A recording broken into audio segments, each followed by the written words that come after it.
Entonces, bueno, me parece que claramente el pastor tiene una agenda, lo dice, ¿no? Tiene una agenda conservadora en cuanto a la restricción de derechos, pero tampoco creo que podría llegar a ser su ideal un mundo como el de Margaret Atwood. Me parece que es un exceso.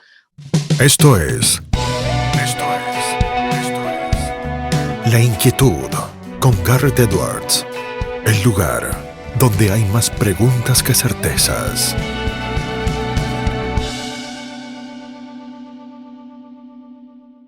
Damos vuelta de página aquí en La Inquietud por CNN Radio Rosario. Hoy tenemos un enorme placer, honor y privilegio. Ella es escritora, guionista, dramaturga. Sería imposible listar todas las obras que ha escrito, que son todas geniales. Es una de mis escritoras favoritas, si es que no, mi escritora argentina favorita. Las viudas de los jueves, Las maldiciones, Catedrales, ¿Quién no? Cuánto vale una heladera y otros textos de teatro. Y acaba de estrenar junto a Marcelo Piñeiro en Netflix El Reino, con un elenco que es un Dream Team y un quién es quién del mundo actoral argentino. Claudia Piñeiro del otro lado. ¿Cómo estás, Claudia? Garrett te saluda. Hola, ¿cómo estás? ¿Todo bien? Un placer tenerte, Claudia, con nosotros. Va a haber algo de spoiler seguramente en las preguntas que te haga. Yo ya debo confesar que vi El Reino, la maratoneé en el fin de semana, un sábado y domingo prendido ahí al televisor. Te pregunto primero por el proceso creativo, que este es un proceso creativo colaborativo, el que llevaste adelante. Desde la página del procesador de texto hasta lo que vimos en las pantallas, Claudia, ¿cuánto cambió y cuánto fue exactamente como se lo imaginaban con Marcelo? Mira, yo tengo la suerte de que escribo esto con el director. Entonces el director, que es Marcelo, y junto con Miguel Cohen, que hizo algunos capítulos, pero digamos, básicamente Marcelo es el showrunner, el productor ejecutivo, como que el alma mater de la serie. Entonces uno escribía ya con muchos buenos contactos para saber cómo iba a ser esto, ¿no? Porque digamos que lo pensábamos ya también cómo él lo iba a filmar. Hay escenas que se han pensado porque Marcelo tenía muchas ganas de filmar determinada escena y entonces le buscábamos la vuelta a la trama para que entre también, porque hay algo del propio gusto de las películas que vimos, de la serie que vimos, de cómo encaramos mostrar el mundo, que al escribirlo, a veces si lo haces solo, no tenés esta mirada del director, pero al escribirlo con el director está permanentemente puesto en juego, ay, me encantaría hacer en esta escena tal cosa, y bueno, si la estamos escribiendo nosotros, lo hacemos, ¿no? O sea, como que en ese sentido... no cambió mucho del texto a lo que se vio, pero sí me sorprendió la calidad, ¿no? Yo no soy especialista en esos otros temas que vienen después de escribir, y realmente, digamos, la calidad, tanto por parte de Netflix como de KIS, ¿no? Y de todos los técnicos y los actores, obviamente, ¿no? Pero digamos, todos los que están detrás de la escena, ha sido, me parece, muy, muy impactante, ¿no? O sea, tanto, qué sé yo, vestuario, luces, locaciones, lo que se te ocurra en esta serie fue muy cuidado, ¿no? Claudia, en mundos que usualmente se han leído desde la óptica patriarcal, como lo son la política y la religión, aparece el personaje de Mercedes Morán, la pastora Elena, que es la matriarca de la familia, que al menos en 2 ocasiones dice haberle enseñado tanto al pastor Emilio como le va a enseñar a su hijo mayor qué hacer delante de sus seguidores, de sus fieles. ¿Qué es lo que realmente quiere la pastora? La pastora quiere que su iglesia sea la iglesia más importante, o sea, tiene como una... Ella es una persona de fe, porque en la serie digamos, hay muchas personas que son personas de fe genuinas, como puede ser Tadeo, por ejemplo, como puede ser Remigio, como puede ser varios de los personajes que aparecen, y además en el caso de ella se suma un interés, ¿no? Ella no solamente es una persona de fe, sino que quiere que su iglesia sea la mejor iglesia de la Argentina y si fuera posible del mundo, ¿no?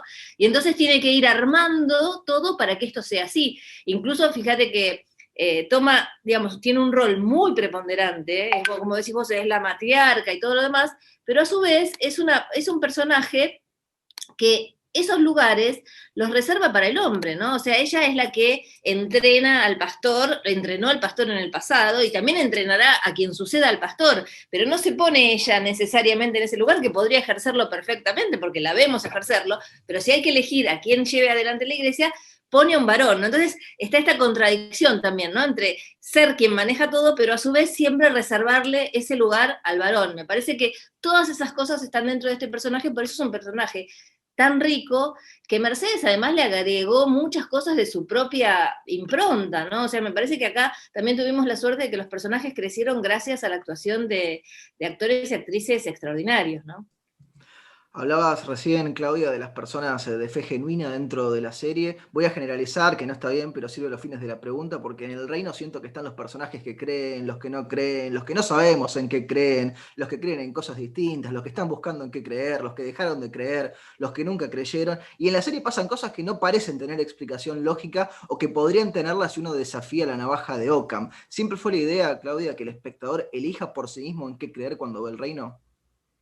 Yo creo que sí, yo creo que justamente, a veces, viste que uno lee comentarios en Twitter de gente que a lo mejor, en Twitter o en otras redes, ¿no? Digo Twitter porque es una donde la gente opina mucho y uno ve pasar comentarios, ¿no? Y entonces hay algunos que digamos, con algunas cuestiones de la fe y de creer, dicen, esto es exagerado, y otros que dicen, no, pero a mí me gustó porque eso me da como una esperanza o lo que sea, ¿no? Entonces, siempre lo que tratamos es estar en el filo de...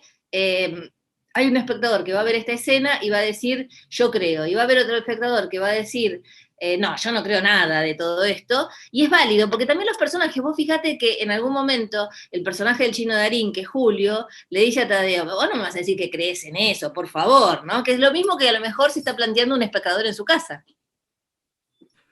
Te llevo otro de los personajes que debo confesar, Claudia, que me apasionó, el Rubén Osorio de Joaquín Furriel, que entiendo que es alguien con el que uno en principio no debe empatizar, o por lo menos no parecería ser la primera respuesta. Es muy bueno haciendo su laburo, Osorio, ¿no, Claudia? Es muy bueno Osorio y es muy bueno Joaquín también haciendo su laburo, ¿no? Los dos son muy buenos. Obviamente es un agente expertísimo para hacer lo que tiene que hacer, ¿no? Y a lo mejor lo que tiene que hacer es el mal, pero bueno, él hace bien lo que tiene que hacer. Me parece que es un personaje interesante, con mucha cosa oculta, ¿no? No sabemos casi nada de su vida privada, como suele pasar con estos personajes, que no sabemos a veces si tienen mujer, si tienen hijos, si no tienen nada, o sea, esas cosas en general de estos personajes no se saben, pero sí sabemos qué es lo que quiere y sabemos que está dispuesto a hacer lo que sea para lograrlo, ¿no? Vos decís el tema de la empatía con los malos, ¿no? Pero es algo que se trabaja mucho en los guiones, ¿no? Esa cosa de, a veces hay personajes que son malísimos, pero a su vez vos estás tentado de que aparezca y que haga cosas porque te atrae ver cómo se puede ser tan malo, ¿no? Sí, sí, porque uno lo sigue a Osorio, que además, bueno, tiene un momento en la serie donde uno aprende un poquito más, por lo menos de la historia laboral de Osorio, no de su vida privada, que estuvo en un partido político, después estuvo en otro espacio político. El tipo no tiene absolutamente problemas, se ve, para hacer lo que tiene que hacer, como vos decías, muy pragmático. Ya que estamos viendo estos manejos que se van dando en el reino y que uno trata de entenderlos en ese mundo que han creado, Claudia, en esta temporada vimos los entresijos de la administración de justicia, ¿no? Y al periodismo lo vemos un poco de costado, con móviles cubriendo, a veces cuando la siguen a la fiscal, con algunas notas que salen en los medios en versiones digitales, como cuando aparece una foto que es clave en un momento de la serie. ¿Qué estaba haciendo el periodismo mientras la figura del Pastor Vázquez Pena iba creciendo? Bueno, una cosa que a lo mejor no se tiene en cuenta cuando se mira la serie es que la serie transcurre en poco menos de una semana, ¿no? Lo que vos ves concreto es en poco menos de una semana. Sí, obviamente el personaje del pastor estaba creciendo y ahí había periodismo. Hay una escena que Osorio en algún momento mira un pibe que tiene una web, creo como una página más de periodismo alternativo, donde explica cosas del pasado y cómo iba investigando sobre la iglesia. Esa escena era muchísimo más larga, había mucho de la investigación de este periodista, y después, bueno, por cuestiones de cómo la trama tiene que ir avanzando, se fue reduciendo. No es que no tuvimos en cuenta esa situación, sino que por cuestiones de trama, ¿no? De ritmo, de cuestiones, esa escena fue quedando un poco corta quizás, mejor tendríamos que ver, no lo sé, o sea, digamos, el periodismo estaba ahí, nosotros estamos contando otra parte, insinuamos algo de esos investigaciones, sobre todo en páginas más alternativas, y no mucho más. Pero bueno, uno va eligiendo qué contar, ¿no? O sea, uno se puede plantear muchas cosas que a lo mejor no están contadas porque vas haciendo recortes, ¿no? Recortes de la ficción dentro de la ficción, ¿no? Obvio, obvio. Es más, yo imagino que en eso que nos decías recién, Claudia, de que todo pasa en muy poquitos días, en básicamente una semana, lo tenemos al Julio Clamens del chino Darín, que hace malabares en un momento para dejarle instalado un micrófono en la oficina al padre, también metido en política. Tuvo tantos problemas esa semana, Julio, que no pudo volver a pasar a buscarlo o lo descargó y no nos enteramos, lo que a lo mejor puede haber escuchado en las charlas que tuvo el padre después. Se fue la línea para otro lado. Me parece como que fue uno de los intentos. Probablemente, también hay que pensar esto, probablemente fue y la buscó, pero tampoco podemos mostrar todo. El chino también durmió, el chino también comió, el chino también fue al baño, qué sé yo. O sea, pasaron muchas cosas. Y uno no puede contar todo, ¿no? Pero eso es lo que yo creo que básicamente en el relato lo que se sostiene es que esa línea se descartó, porque hay una escena en la cual Osorio le dice, tu viejo ya lo chequeamos por todos lados y no hay cuestión. Entonces no sabes si él fue a buscar, si Osorio mandó a buscar el coso, si lo descartaron por otros motivos, pero evidentemente es una línea que se empezó y se descartó. Entonces no hacía falta mostrarte, o sea, imagínate si yo te pongo que él va a buscar Sí, no pasa nada y no encuentra nada. No pasa nada, no tiene sentido dramáticamente, ¿no? Entonces, bueno, se evitan esos pases que a lo mejor en el sentido, hoy digamos, el espectador también está muy entrenado para digamos, para la elipsis, ¿no? O sea, en otras épocas uno tenía que contar del principio al final toda una historia, pero el cine durante el siglo XX nos entrenó a la elipsis, ¿no? O sea, Sí. corte A, corte A, corte A. Entonces hoy podés no contar eso, y si Osorio dice, mira, la parte de tu papá está descartada, vos decís, bueno, alguien fue a buscar el micrófono, o lo fue a buscar el chino, no me lo contó, o lo que sea, pero ya está, ¿no? O como los Y cambios, te Claudia, evito por un lugar que a lo mejor es aburrido, ¿no? con el tiempo que también uno tiene que tener en cuenta qué pasa con los celulares, por qué no usó el celular o por qué no se fijó en las redes sociales. Digo, la tecnología también nos ha cambiado mucho la manera en la Tremendo, que casi. reaccionamos No, ante lo que y bueno, pasa. vos fíjate para mí que escribo policiales, ¿no? A partir del ADN, y la cosa es como que se te reducen todas las pistas, ¿no? Y las cosas, las maneras de investigar, porque total, ves el ADN, hay sangre, fue tal, se terminó la historia. Entonces tenés que empezar a buscar vueltas. Por otra parte, no todo el mundo tiene redes sociales, no todo el mundo usa el teléfono como lo uso yo desesperadamente. Entonces, bueno, uno lo va compensando de esa manera, ¿no? Claudia, hay algo interesantísimo, ¿no? Con el partido político, que nunca se dice completo el nombre, es más, el personaje de Mercedes Morán en un momento lo dice incompleto, Ética Ciudadana para la República. Si bien no sabemos en dónde puede ser la divergencia entre el mundo del reino y nuestro mundo, ¿no? Si llega a ser presidente Vázquez Pena, cómo manejaría la pandemia, ¿no? Pero te quiero preguntar por otra cosa, ¿no? Porque a mí lo que me preocupa es, el pastor Vázquez Pena, si ve el cuento de la criada o lee la novela de Margaret Atwood, ¿sí? Gilead, ¿para él es una utopía o una distopía? Porque me da un poco de miedo el crecimiento político que tiene al final de la temporada. Mira, nosotros todo el tiempo estuvimos tratando de hacer un ¿qué pasa si? ¿No? O sea, alrededor de la Argentina hay países donde estas situaciones son más cercanas, ¿no? Por decirte Brasil, donde el presidente Bolsonaro, nosotros lo empezamos a escribir antes de que ganara Bolsonaro, y cuando Bolsonaro empezaba, por ejemplo, a nombrar ministra de la mujer, a una mujer absolutamente o ministra, no me acuerdo de qué cosa muy relacionada con las mujeres, ¿no? Pero a una mujer absolutamente conservadora, antiaborto, antiderechos de las mujeres, vos decís, wow, acá se viene una cosa pesada, ¿no?